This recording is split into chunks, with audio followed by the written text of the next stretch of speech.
Hi, I'm Zibby Owens, and you're listening to the award-winning podcast, Moms Don't Have Time to Read Books. Please sign up for my newsletter at zibbyowens.com for weekly updates about my podcasts, events, and more. Also, follow me on Instagram at Zibby Owens and also at Moms Don't Have Time to Read Books. And finally, join my virtual book club called Zibby's Virtual Book Club, which meets every other Tuesday at 2 p.m. Eastern Time until 3 p.m. and features half an hour of book club discussion followed by 30 minutes of Q&A with the author whose book we've just discussed.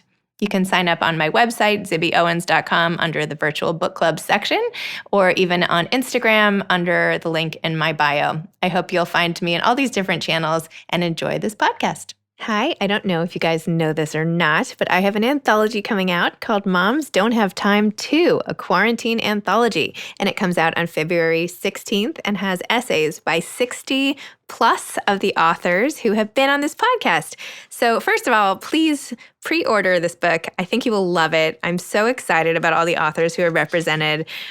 Just to give you a few, Chris Bajalian, Jewel Parker Rhodes, Ashley Prentice Norton, Gretchen Rubin, Rima Zaman, Eileen Zimmerman, and that is just from the first page of the multi-page table of contents. So please pick up this book, Moms Don't Have Time To, a quarantine anthology. It's available anywhere you buy books, Amazon, bookshop.org, and your local independent bookstore. So please pick up a copy. And also, I want to invite you listeners to my fundraiser / launch party the night it comes out on February 16th, a Tuesday at 7 p.m.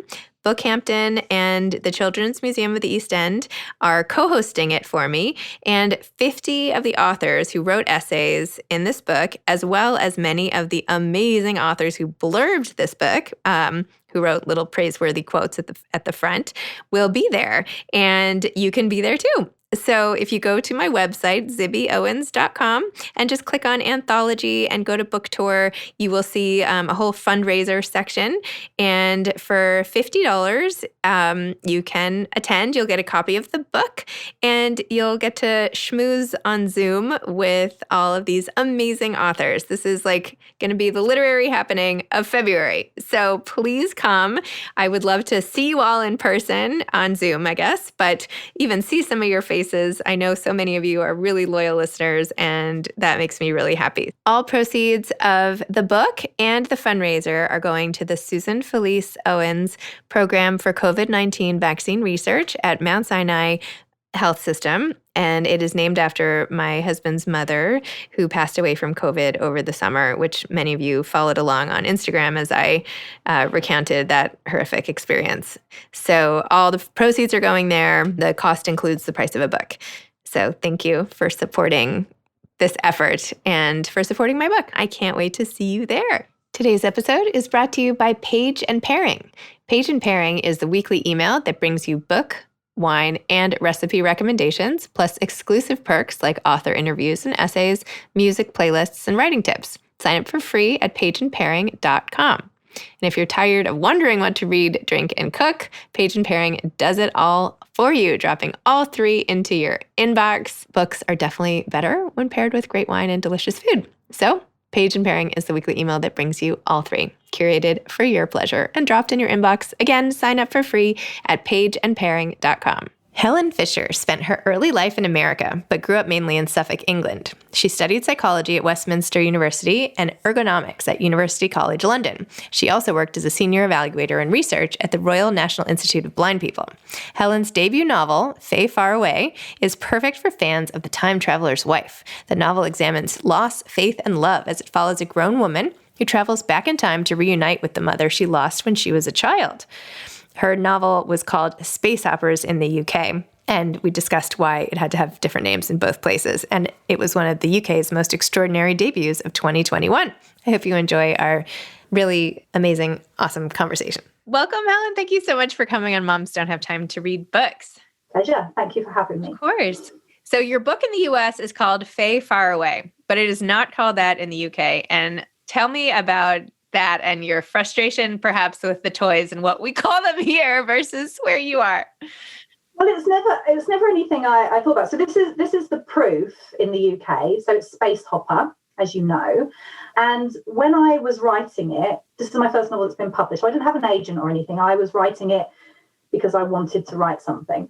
And I just called it The Space Hopper. It was a little bit of a, what should I call it? Anything. And I picked that. If I knew then what problems it causes when you get your heart set on a title, I probably would have just called it book. And just left it. And then, so it was called The Space Hopper. And then my agent said, let's perhaps change it to Space Hopper. But when it was picked up by a publisher and then the US were interested, and first of all, the UK side did want to change it. So we went through all sorts of different ideas. And one of the reasons it needed to be changed was because I don't think Americans know what a space hopper is. Do they know what a space hopper is? No, and I didn't really know that. And I am half American, but I was very young when I moved here. So I didn't realise. And I was Googling it thinking, well, we'll just call it the American version of a space hopper. But that was hoppity hop. And I was like, we can't. Oh, yes, hoppity hops. Yeah, those little things. Yeah. Yeah. Mm-hmm. Yeah, but in England, space hoppers are iconic. They represent the 70s practically, 70s childhood. But I don't think in America that a hoppity hop has the same relevance for Americans. I remember having one in the 70s, but not everybody, maybe. I don't know. Yeah, so we just thought, well, we won't go with that. We'll change it so that we've got a title that works across the pond both ways. So the flip chart was full of names, different ideas. They were flooding in the different names, the different options, and some of them were like, yeah, it's okay. And some of them we were just starting to be a bit brutal with each other, don't like it, that sort of thing. But in the end, we came up with something. I think it was 20 questions for Jeannie Green. And we kind of settled on it, or sort of settled on it. And then I had a meeting in London with my editor and another colleague from Simon & Schuster over there. And every time the book was mentioned, they said Space Hopper. And I was going, 20 questions for Jeannie Green. And they were going, Space Hopper. And then I said, why do you keep calling it Space Hopper? We've had our tears and we've put it to bed and we're changing it. And they said, the thing is, everyone in the office keeps calling it Space Hopper. And it's sort of stuck.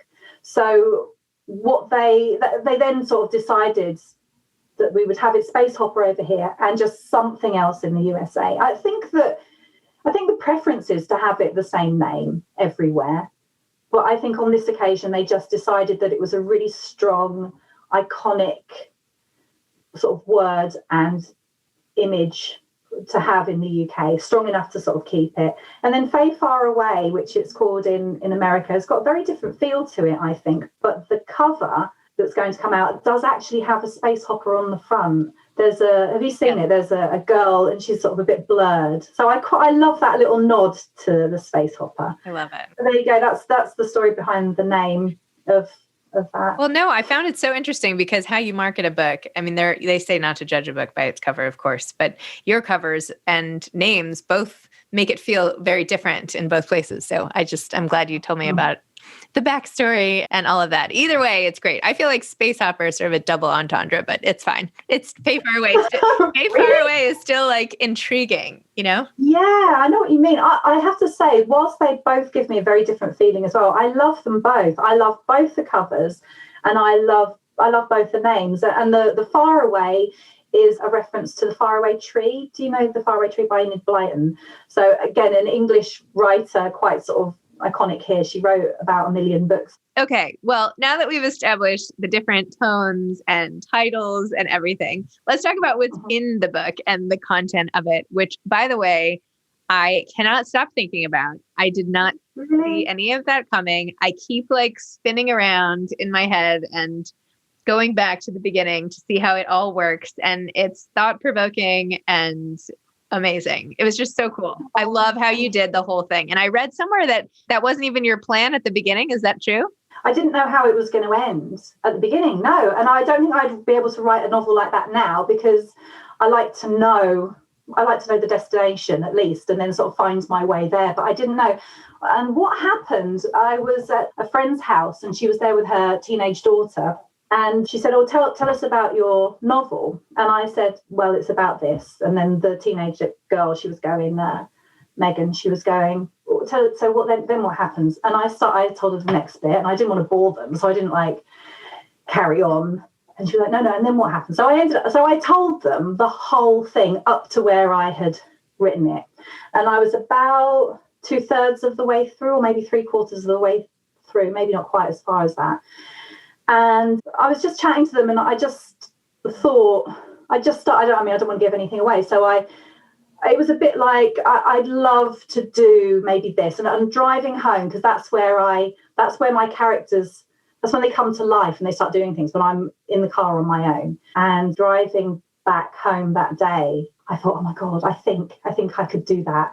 And I didn't put my foot down, I didn't speed, because I don't do that. But I certainly sped up with my writing. I just couldn't stop then. I was really worried that I'd get hit by a bus before I got the ending down. So yeah, I was really happy with the ending. I felt that it worked. And oddly enough, it's almost like it was lurking, because when I went back, the things that make it work were sort of there anyway. A lot of them were there anyway. So I was quite pleased. Maybe it was, they do things on their own, the characters in there. They know what's happening before you do, I think, sometimes. It's true. Wow. Well, But thank you. Thank you for liking that, and because I'm quite proud of that ending. It's great, because I feel like it's hard sometimes to keep people's attention, right? I feel like I hear this all the time from busy people and asking me, like, how do you get to the end? And And, it's great when there's a plot that I didn't know there was going to be anything special at the end. It just made me want to keep reading anyway. So anyway, it was really enjoyable. And also, even from the very beginning, I just want to read your opening sentence and maybe a couple other passages. But you said, the loss of my mother is like a missing tooth, an absence I can feel at all times, but one I can hide as long as I keep my mouth shut. And so I rarely talk about her. So sad. And I just wanted to know, I'm sorry to even ask, this is probably none of my business, but did you lose your own mother? Is that where this plot is coming from? No, she's around. No, my mum's still alive. She's 80. And no, the physical losses of parents are none of mine. But I do have friends who lost their parents when they were kids. That's where the nugget of the idea kind of came from. But the feeling of loss, when you write about loss, which I had never done before, and in fact, when I was writing this, I had the idea for the story, and I didn't really latch on to the fact that it was about grief and loss really until afterwards, because I just wanted to get the story down, the plot. And sometimes the grief got in the way a little bit. And when I wrote the first draft, I was a bit like, oh, and then she cried, and then move on, they'll get it. And I sort of did that, and I left the grief out a little bit. And when I went back and I had to work on it, sometimes that's what I had to work on, because when the grief and the emotion needed to be there, it actually dropped out of the page.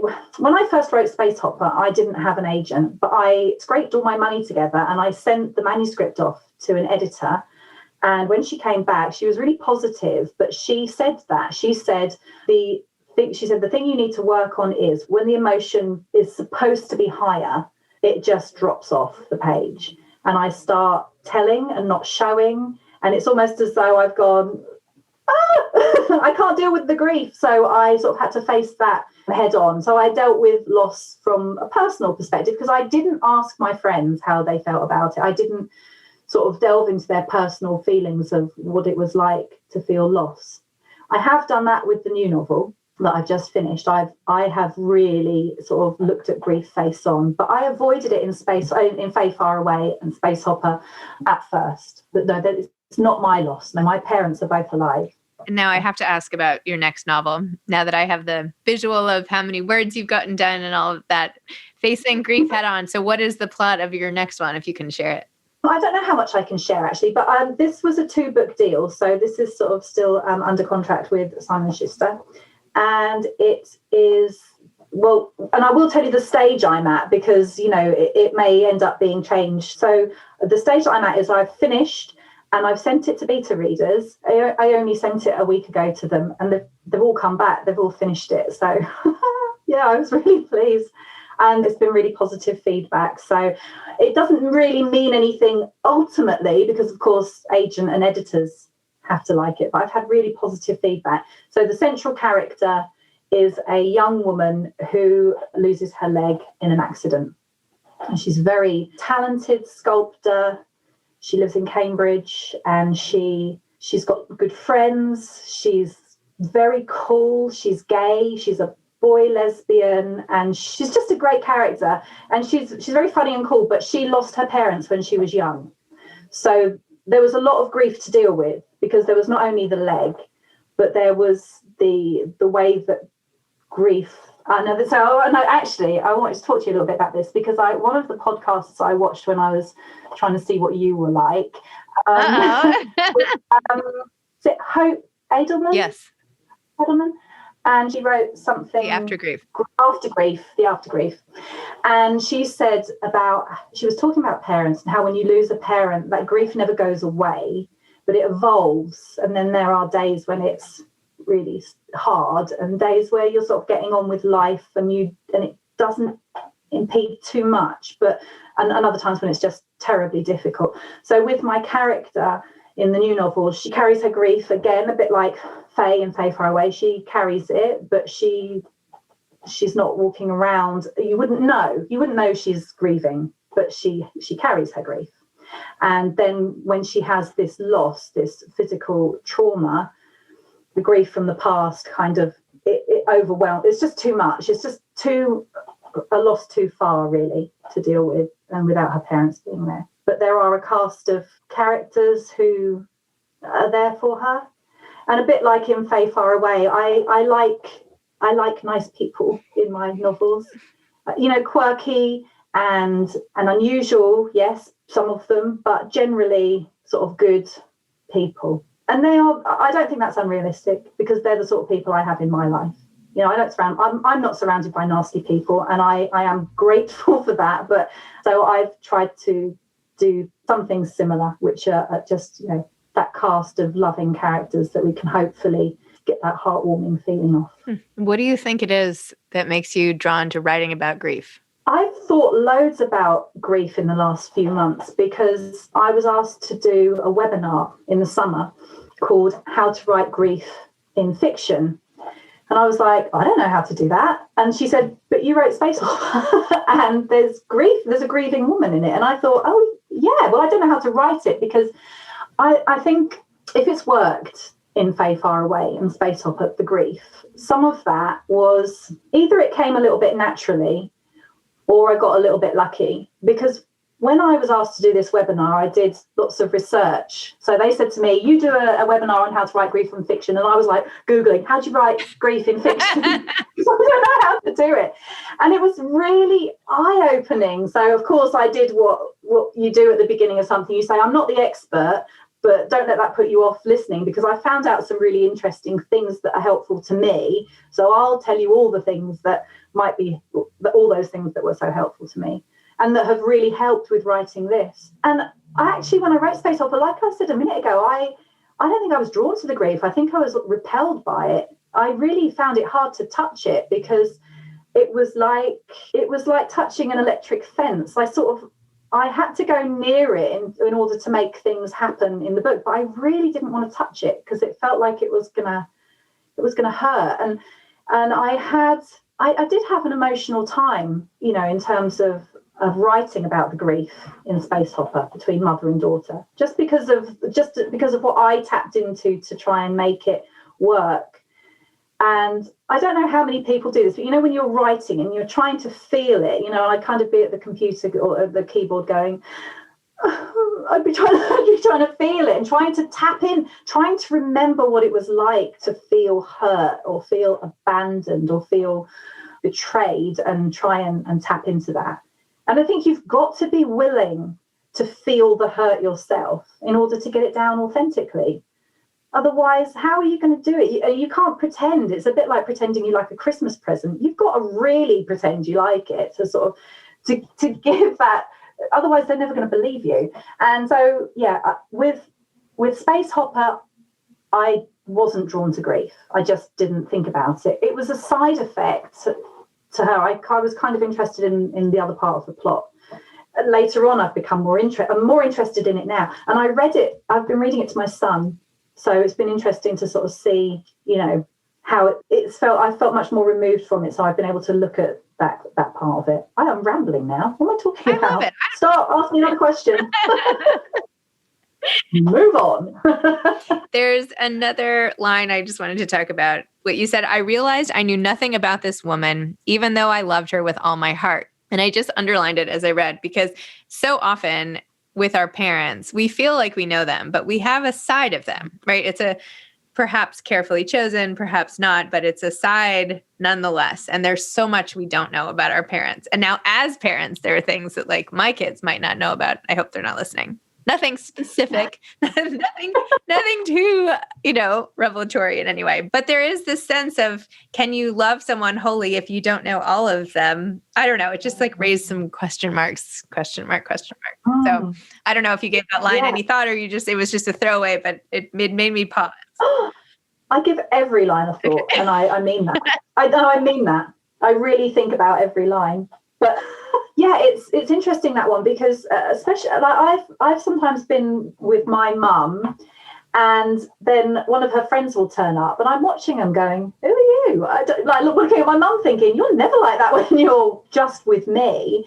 And yeah, I think that more than the grief, I'm quite drawn to the fact that we know that you present yourself in different ways to different people. I think parenting is the strongest version of that. But we feel like we know our kids, or they know us, because we're around them so much. But I know that I have friends who I am a completely different person around compared to other friends. And I guess with parents, it's the same. But I don't know if there's a generational thing as well. Like, my parents would have wanted me to think that they had always been good and never sort of stepped out of line. My daughter asked me the other day if I'd ever skived off school. Skived, is that an like English? Cut school. To cut school. Yeah, cut school. So, I did once or twice, but it was horrible. And so I said to her, yeah, I did. And then I found myself sort of sitting on the other side of a hedge outside the field and feeling really weird and lonely, and knowing that all my friends were in the classroom and they might be bored or annoyed, but they weren't on their own. I just felt really out of place. So I said I just tried to get back into the school, and so it was quite nice to be able to share it. I think we do that a bit more these days. We think, well, it might be useful to tell our kids that we weren't perfect, because then they can let us know when they've done something wrong or whatever, and not feel so intimidated. But then you don't want to be a really bad influence. Yeah, my mum's skived off. I'm going around smoking, and there's a line to be drawn, isn't there? But I think it's better to talk more. I'd have loved to know my parents a little bit better when they were younger. How old are your kids? My son's 10 and my daughter's 12. Excellent. How old are yours? I have 13-year-old twins, boy, girl. And then I have a 7-year-old and an almost 6-year-old. So you've got 4 kids. Wow. Yeah. Lovely. And they're all doing homeschool as we speak. And so far, we haven't been interrupted. So it's like a miracle. Wow. So they're not going into school at the moment? Hopefully after the... So over here, the kids are going to school, which, a bit different. But it's good that you're able to homeschool so well. It really wasn't working here. I mean, it's not home, like it's remote. The teachers are on it. But yeah. Not to say I got the supplies and all the rest of it. Well, I thought this book was amazing. I love your personality.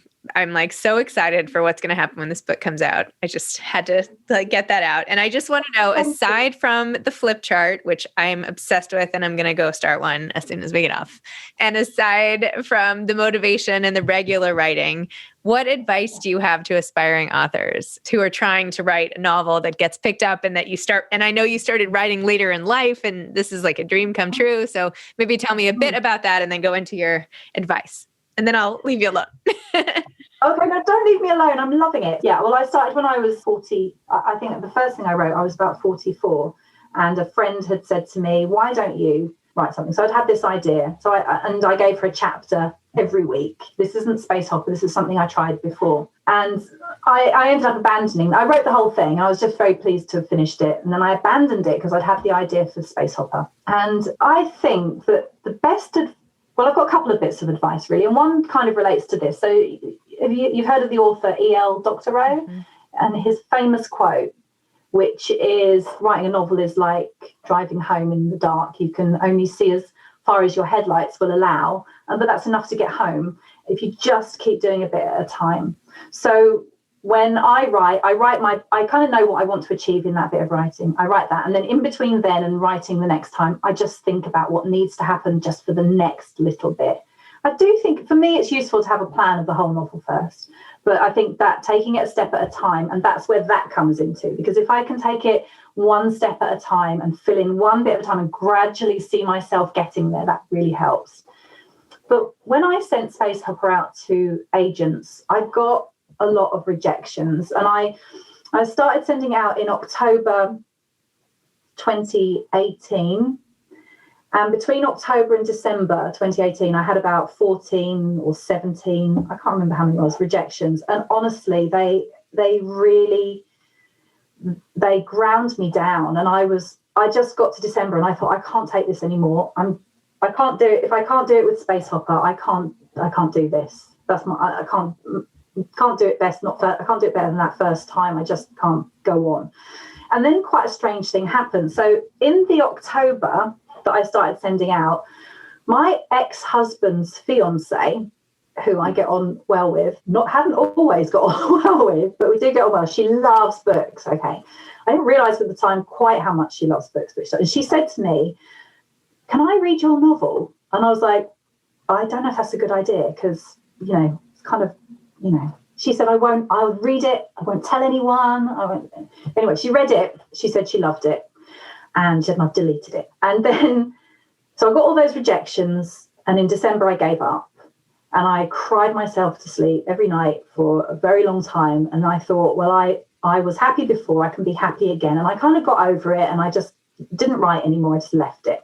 And then in February 2019, this girl, Sarah, sent me a message and she said, I've just finished reading a book and it's not the same as yours, but I got a similar sort of feeling, that kind of 70s vibe and that sort of just that mother-daughter thing. And she said, it just reminded me of your book. And that's it. She just wanted to tell me. And I was like, oh, that's nice. And then the next day I was in Waterstones, the bookstore, with my kids, and I saw the book that she was talking about, and I flipped to the back thinking, I wonder if the agent has been mentioned, and she was, so I thought I'll just send it to one more agent, her. And I sent it to her, and I thought, then I Googled her, and she's like a super agent, and I thought, I've got no chance here, but I sent it anyway. And a few days later, I had a message from her assistant saying, it's Judith Murray from Green and Heaton. She said, she's loving the first few chapters. Can you please send the rest of the manuscript? I was in the cinema at the time with my kids and like my friends and their kids. And I was like, yes, like this. And I didn't care. I didn't even want to watch the film. I was like, I've got to go home and send this. Somehow I managed to get through the film, sent the manuscript, and it all happened very quickly. So that was February, and I met my agent on the 1st of March. So my point is, and every aspiring author is told this, you've got to find the right agent, because if you don't, it doesn't matter how brilliant it is, if it's not for them, they have to get passionate about it. So I would say read stuff, if you can, that you think is something like yours, just got that same feel, and find the agents that worked on them, because genre for me wasn't enough. One of the problems with, I'm sorry, I'm going off on a bit of a tangent, but one of the problems for me with Space Hopper and FARAWay was that because it had a time travel element, but it's not science fiction, it's not fantasy, it's not really about time travel at all. It's about loss and grief and hope and, a longing that a lot of people have, everybody has. But if I sent that book to agents that were interested in science fiction and fantasy, they weren't going to be interested. But if I sent it to any other agent, they're like, oh, it's time travel, it's not for me. So that was really tough for me to sort of get the right agent. And luckily with Judith, she sort of saw beyond the time travel element. And what was the other book? It was The Queen of Bloody Everything. Huh. Well, no, I have to go read that. That's really strongly set in the 70s, and a very strong mother-daughter relationship. No time travel. Very interesting. Okay, last parting advice, and then I'll let you go, for real. Oh, just read lots. I know that this is another massive piece of advice, but I found something that really triggered in me. And I don't know if you're interested in this, because I found it fascinating. So everybody says read a lot because actually, you're reading, you're getting ideas, you're sort of, for me, it's like sometimes I'm a bit boosted if I think, I think I could do better than that. And then sometimes I read something and it's so great, I'm awed, and I'm like, I'll never, ever be able to write something this good. But there's something else as well. So Space Hopper's written in the first person, and this novel is written in the third person. And what I found was, so I read loads when I was writing this, or just before I was writing it, and while I was thinking about it, and then when I was actually doing it. If I'm writing in the third person, I can't read in the first, because when I come to write, I have to sort of switch the way around that I'm thinking. So if I can read really good stuff in the same person as I'm writing in, that really helps. And I found that when I wrote Space Hopper, I sometimes thought I mustn't read, because if I've got time to read, then I've got time to write. And I was really pushed then, because I was working, and my mum had a stroke and the kids were at school. I'm a single mum. So it was quite hard to get those slots of time. But I would say if you can read, it seems, in me, reading seems to trigger a writing button in my brain. So it does that. I would advise that. Love it. I'm sorry, I talk so long about stuff. I love it. This is what it is. It's a podcast, so I can listen to people talk about really cool stuff. So in my mind, this is perfect. It's a perfect podcast. Well, Helen, thank you so much. By the way, it almost reminded me in terms of feel. I don't know if you've read Rebecca Searles in 5 Years. Have you read that book? No, but I'm going to write it down. Oh, I don't need to, because I can watch the podcast. Oh, yeah, you can just. In 5 years. So what's it about? It's a similar kind of alternate reality thing, but it's really about love. So anyway, you might want to check it out. I do want to check it out. All right. Well, thank you. And you're so delightful. And I don't know if we'll ever end up in the same place, but it would be great to grab a drink or something at some point. Oh, I would love it. If we're in the same place at the same time, that would be fantastic. Okay. And in the meantime, congratulations on your book. Actually, I'm right outside now. I'm going to knock on the door. Would that be fun? And that's me. I'll put a mask on and everything.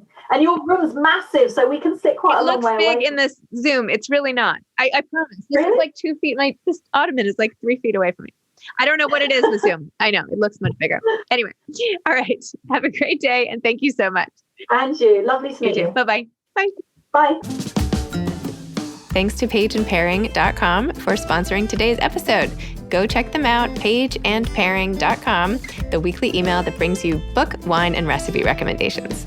And just a reminder again, please pre-order a copy of my book, Moms Don't Have Time To, a quarantine anthology, and go to my website under the anthology tab for the fundraiser. And I hope you'll buy a ticket and join me and I should have mentioned all proceeds go to COVID-19 research. So please join me for the fundraiser. Thanks so much. Thanks for listening to this episode of Moms Don't Have Time to Read Books. Don't forget to follow me on Instagram at Zibby Owens and at Moms Don't Have Time to Read Books. Also sign up for my newsletter at zibbyowens.com and sign up for my virtual book club and meet lots of authors on Zoom every other week. Thanks so much to Steve and Ryan at Texture Sound for the sound editing. And thank you to Morning Moon Productions for providing this fantastic intro and outro music.